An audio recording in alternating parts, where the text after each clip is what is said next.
Welcome back to Old War Stories with Uncle Jay. This one is entitled Slap Me a Buzz. What in the hell does that mean? Well, I'll tell you this much. The reason this one came up in my memory lately is because the whiff received a jury duty summons in the mail. The funny part is, about a week after, I got a questionnaire in the mail. Now, before we even get into this, my question is, what do you all do when you get a jury duty summons? For those of you in the U.S., anyways.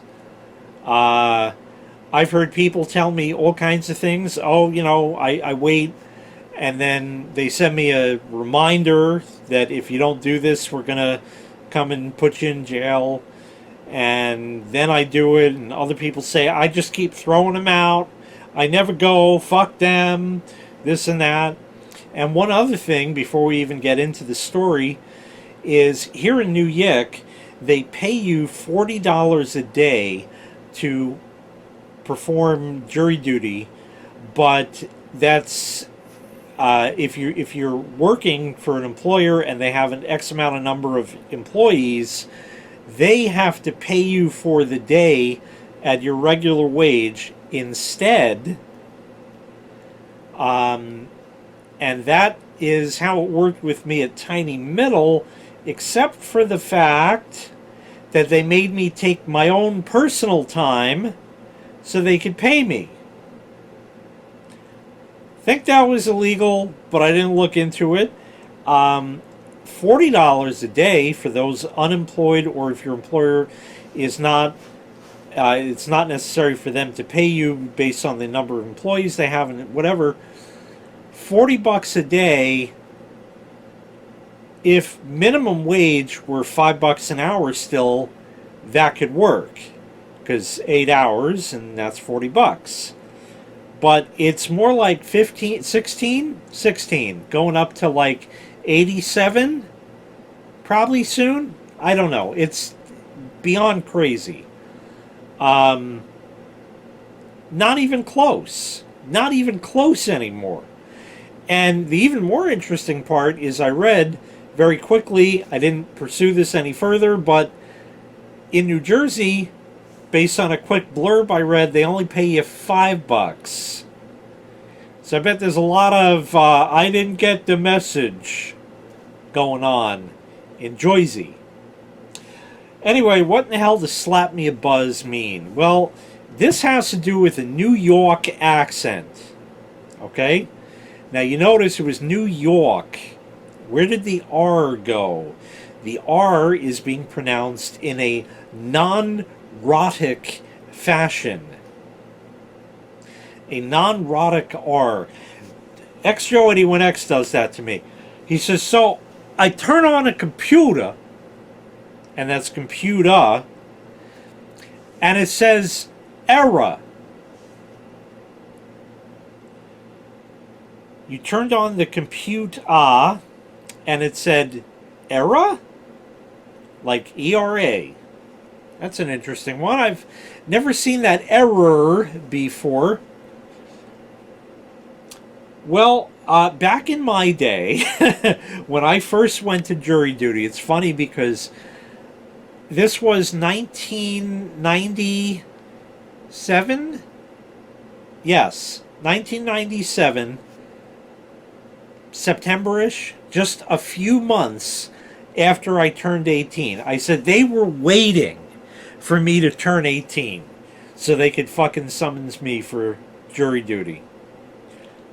That kind of pissed me off. It's like, give it a year. Wait it out a little. Then I'll be okay, But no, you turned 18, okay, now you're doing it. They probably do that to everyone. Anyway, so I said, all right. Now, I was on telephone standby. Telephone standby, we'll just call it that way. Nowadays, you go on the website and you see if you have to come in, or there's something else, and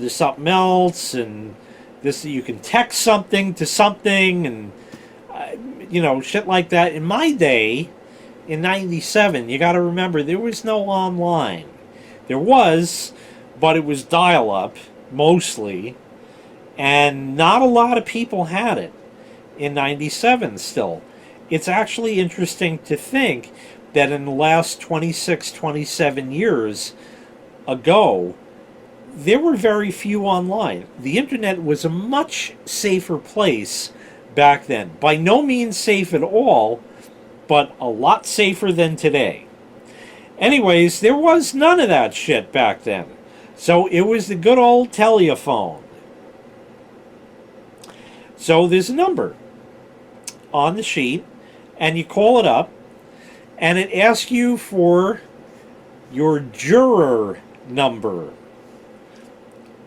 I seem to vaguely remember mine was like AOO something something. It was some weird shit like that. Or just A something something. So I call the number. Thank you for calling the county jury duty hotline. If you are a telephone standby juror, please check on your juror sheet to see if you have to come in. Jurors, I'm sorry. Find your juror number, and that's juror, Jura. Find your juror number. You will find that. Slap me a buzz to the left of your name and address. What? Okay, hang on. What did he say? Redial. Slap me a buzz to the upper left of your name and address. Slap me a buzz? Slap me a buzz. Redial. Slap me a buzz.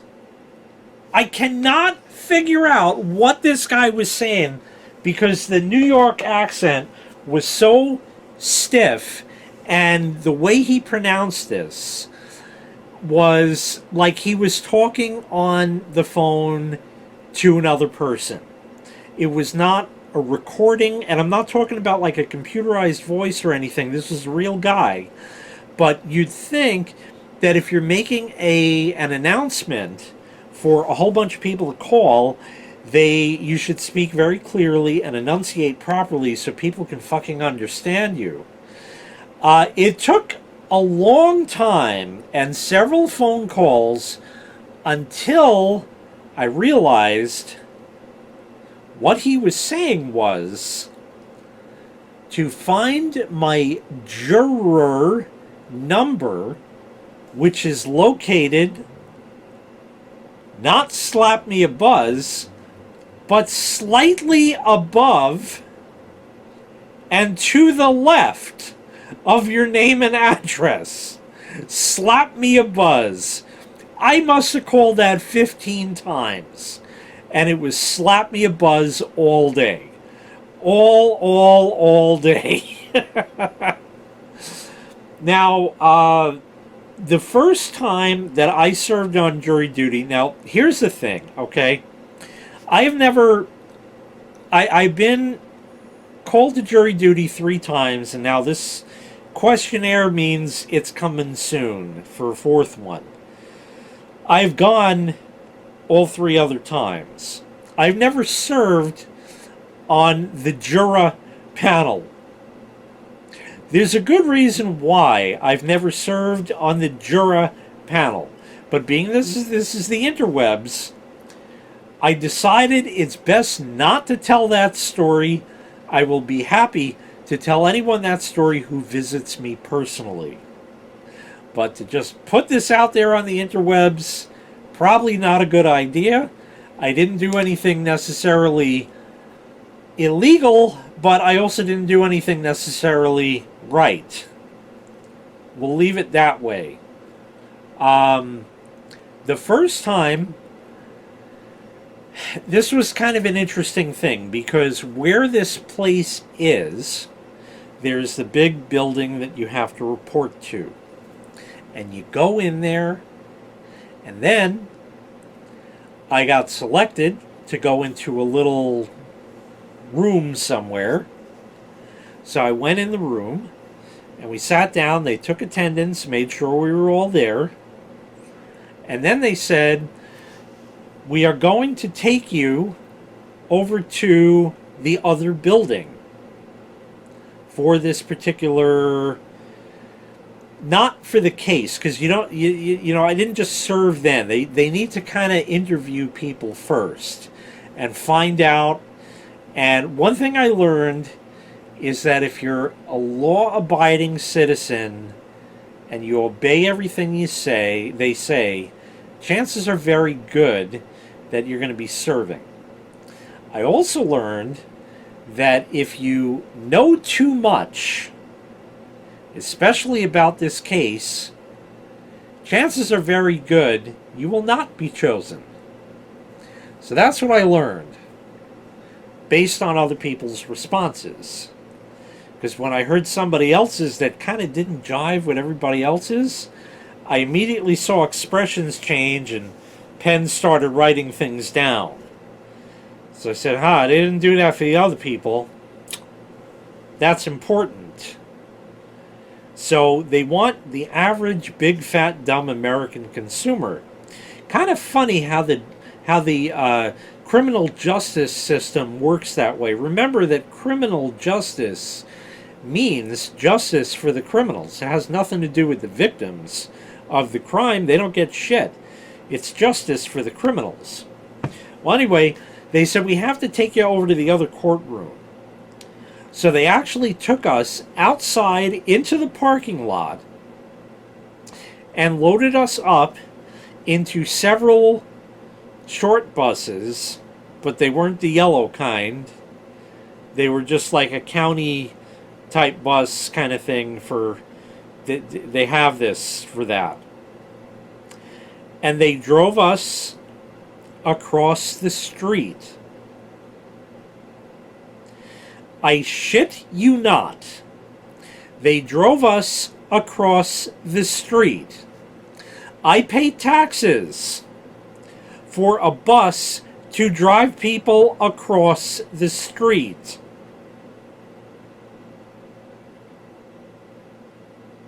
I was not happy to learn that I pay for buses that drive people across the street, but there's nothing I can do about it.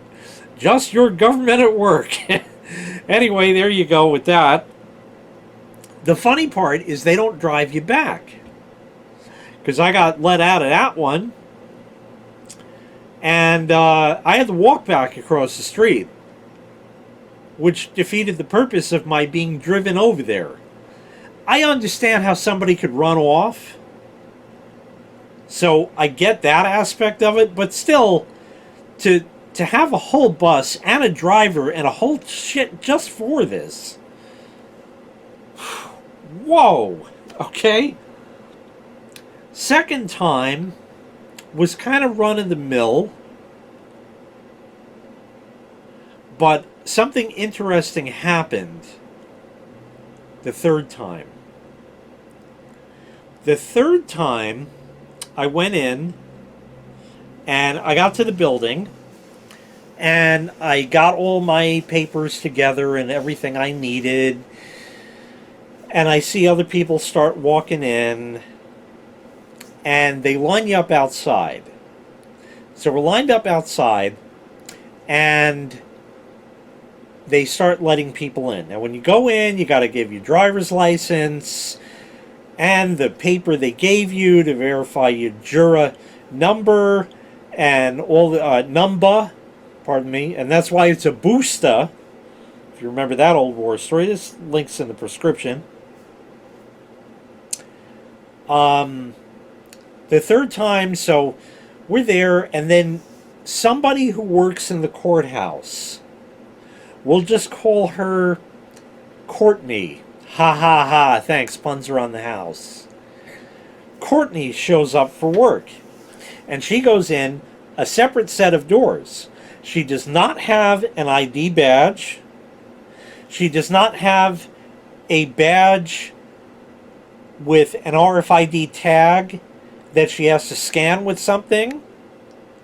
She just opens the door and says, "Hi, Bob," to the security man who's checking everything and running us through the metal detector and shit.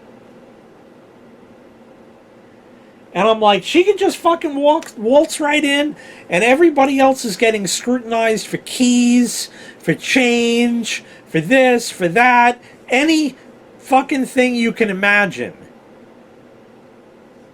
They're getting scrutinized for. I said, this is fucking ridiculous. But there was nothing we could do. Anyway,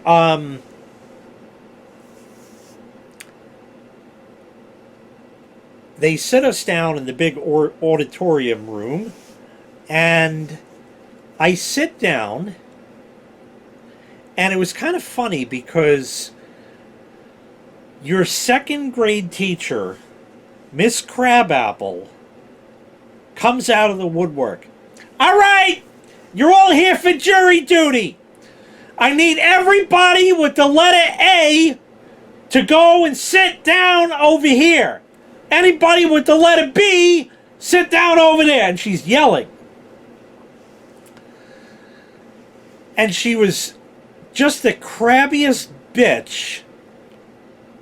But this was her job. And I know why she took that persona. Probably because she's really named Karen.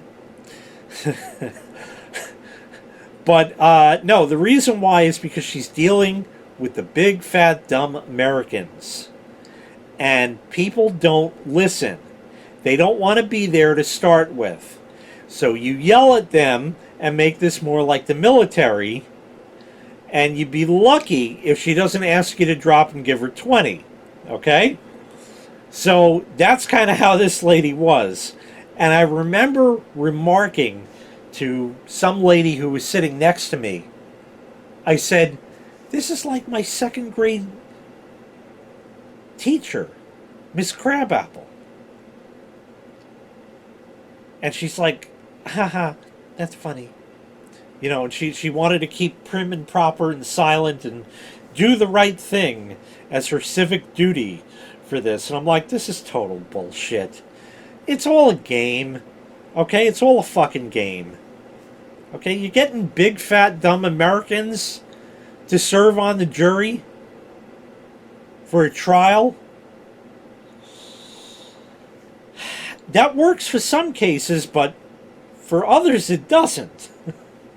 And oftentimes there are cases where a man blatantly committed murder and is acquitted.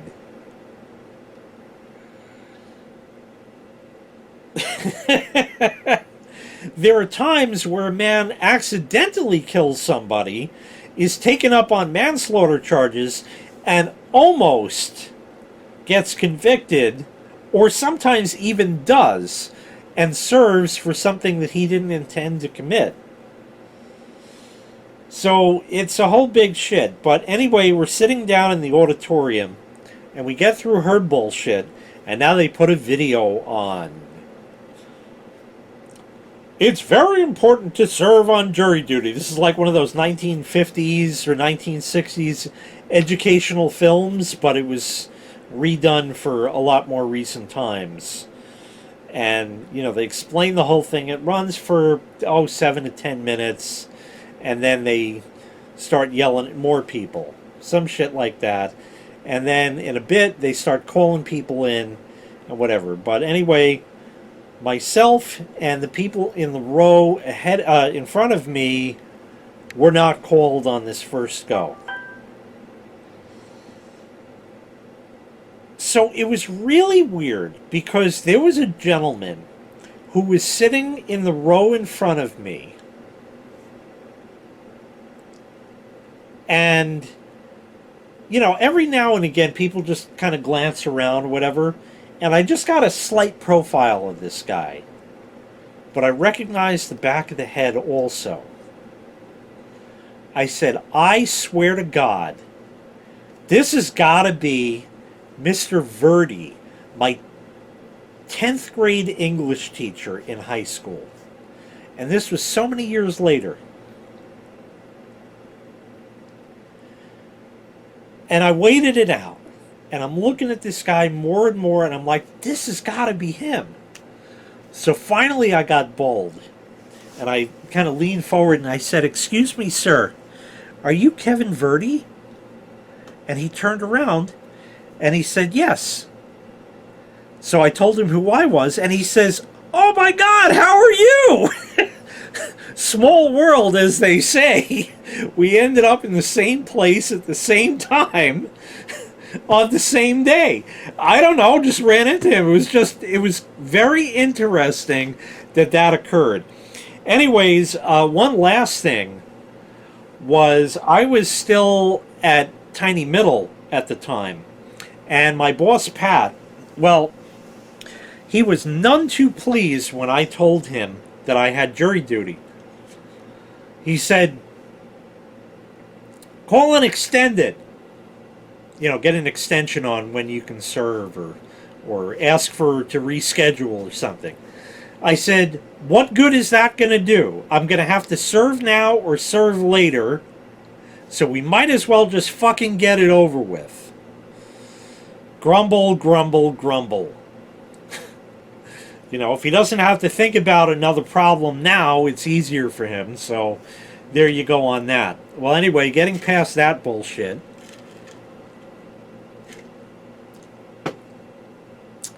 I'm trying to remember what it was about. But yes. So I go in and we sit in the auditorium, and finally I'm called. They take me into this other little room, and they said, "Okay, now we're going upstairs." So we go upstairs, and they said, "Okay, we have to wait around. So there's some benches here. You could do whatever, but obviously you can't leave because security guards will shoot you immediately." Shit like that, So you start chit-chatting with the people who are kind of in the group with you because you have nothing better to do. I said, "Yeah, I can't believe they do all this. We had to wait around. They finally call us. And now they say we have to wait again to go in to see the judge." I said, "You know what? I bet the judge is just getting out of bed now. In fact, I think he still has his robe on." Something like that. So that was kind of funny. And people laughed. And shit like that. And two other interesting things happened. There was another gentleman I recognized. It was the lawyer that I used when I closed on this house. I didn't say hello. I didn't approach him because he was an asshole. But anyway, I did see him there. And as I'm making chit-chat with people around, I said, "Yeah, I get recognized all over." Because at the time, I was well known at Tiny Middle. So I would get recognized, especially before that when I was in sales. And as a matter of fact, swear to God, this is true, when I was on my honeymoon in Florida, some guy came up to me and he said, "Aren't you Jason from Tiny Middle in New York?" I said, "Yeah, I'm kind of here on my honeymoon right now. You need something?" That was also an interesting thing that happened. So as I'm making chit-chat with these people, I said, "Wow, I can't believe that. I get recognized everywhere I go, and I recognize people everywhere I go. That guy over there was the lawyer that closed on the house with me." And then I told him the story about when I was down in Florida and a guy recognized me. And he said, "Where did you say you work again?" I said, "Tiny Middle." And he said, "That's where I know you from." Oh, glad I'm out of the public eye. Now I'm just on YouTube. Available for everyone in the world to see now. Instead, I've never been recognized really outside in the real world. I've never had anybody come up to me and say, "Are you JK18 from YouTube?" Never happened yet. Maybe one day. I don't know. But anyway, that's going to do it. Slap me a buzz. And the non-rhotic R for the jurors. Wow. Yeah. These days, of course, you could do all that stuff online and text and do all kinds of shit, but not back in my day, back then. Anyway, that's going to wrap this one up. Thanks so much for watching. I really appreciate it. Make sure you click like. Make sure you click subscribe. And take care. We'll see you next time. Bye-bye.